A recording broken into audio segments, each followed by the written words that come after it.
ನಾವು ಹೊರಡೋ ಟೈಮ್ ಬಂದೇ ಬಿಡ್ತು.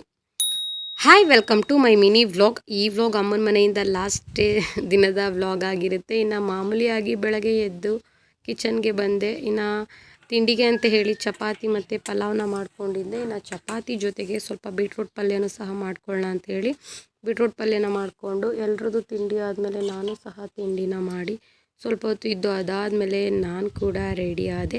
ಮತ್ತು ಈ ಡ್ರೆಸ್ದು ಲಿಂಕ್ನ ತುಂಬ ಜನ ಕೇಳ್ತಿದ್ರಲ್ಲ, ಈ ವಿಡಿಯೋಗೆ ಲಿಂಕ್ ಅಂತ ಕಮೆಂಟ್ ಮಾಡಿದ್ರೆ ನಿಮಗೆ ಆಟೋಮೆಟಿಕ್ಕಾಗಿ ಡಿ.ಎಮ್ಗೆ ಬಂದು ಲಿಂಕ್ ಬೀಳುತ್ತೆ.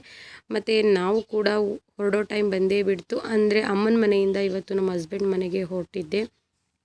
ಸುಮಾರು ನಾನು ಬಂದು ಒಂದೂವರೆ ತಿಂಗಳಾಯಿತು. ಹೋಗೋಕ್ಕಂತೂ ಸಖತ್ ಬೇಜಾರಾಗ್ತಿತ್ತು. ಎಷ್ಟು ದಿನ ಇದ್ರೂ ಅಮ್ಮನ ಮನೆ ಸಾಕು ಅನಿಸಲ್ಲ. ಏನು ಮಾಡೋಕ್ಕಾಗಲ್ಲ, ಹೋಗಲೇಬೇಕಲ್ಲ, ಎಷ್ಟು ದಿನ ಅಂತ ಇರೋಕ್ಕಾಗುತ್ತೆ. ಇನ್ನು ಸರಿ ಅಂತ ಹೇಳಿ ಅಪ್ಪನೂ ಕರ್ಕೊಂಡು ನಾವು ಕೂಡ ಊರಿಗೆ ಬಂದು, ಇನ್ನು ಊರಿಗೆ ಬಂದಮೇಲೆ ಅದೇ ಬೇಜಾರಲ್ಲಿ ಒಂದು 5 ನಿಮಿಷ ಕೂತಿದ್ದು. ಇನ್ನು ಪಟ್ ಅಂತ ನಾನು ಡ್ರೆಸ್ ಚೇಂಜ್ ಮಾಡಿಕೊಂಡು ನನ್ನ ರೂಮ್ ಅಂತೂ ಸಖತ್ ಗಲೀಜಾಗಿಬಿಟ್ಟಿತ್ತು. ಸುಮಾರು ಒಂದೂವರೆ ತಿಂಗಳಿಂದ ಯೂಸ್ ಮಾಡಿರಲಿಲ್ವಲ್ಲ, ಸೊ ಹಾಗಾಗಿ ಇನ್ನು ರೂಮೆಲ್ಲನೂ ಕೂಡ ಡೀಪ್ ಕ್ಲೀನ್ ಮಾಡ್ಕೊಳ್ಳೋಣ ಅಂತ ಹೇಳಿ ರೂಮಲ್ಲಿರೋ ಥಿಂಗ್ಸ್ ಎಲ್ಲನೂ ಕೂಡ ಆಚೆ ತೆಗೆದಾಕಿ ಮತ್ತೆ ರೂಮೆಲ್ಲನೂ ಕೂಡ ನೀಟಾಗಿ ಎಲ್ಲನೂ ಕ್ಲೀನ್ ಮಾಡಿಕೊಂಡು ಎಲ್ಲೆಲ್ಲಿತ್ತು ವಸ್ತುಗಳು ಅಲ್ಲೆಲ್ಲನೂ ಅರೇಂಜ್ ಮಾಡಿಕೊಂಡು ನಾನು ಕೂಡ ಫ್ರೆಶ್ ಅಪ್ ಆಗಿ ನನ್ನ ಕೆಲಸನ ಮಾಮೂಲಿಯಾಗಿ ಸ್ಟಾರ್ಟ್ ಮಾಡಿಕೊಂಡೆ. ಈ ದಿನದ ವ್ಲಾಗ್ ಈ ಥರ ಇತ್ತು. ಇಷ್ಟ ಆಗಿದ್ದರೆ ಪ್ಲೀಸ್ ಲೈಕ್ ಮಾಡಿ. ಹಾಗೆ ನನ್ನ ಪೇಜ್ನ ಇನ್ನು ಯಾರೆಲ್ಲ ಫಾಲೋ ಮಾಡ್ಕೊಂಡಿಲ್ಲ ಬೇಗ ಫಾಲೋ ಮಾಡ್ಕೊಳ್ಳಿ. Thank you.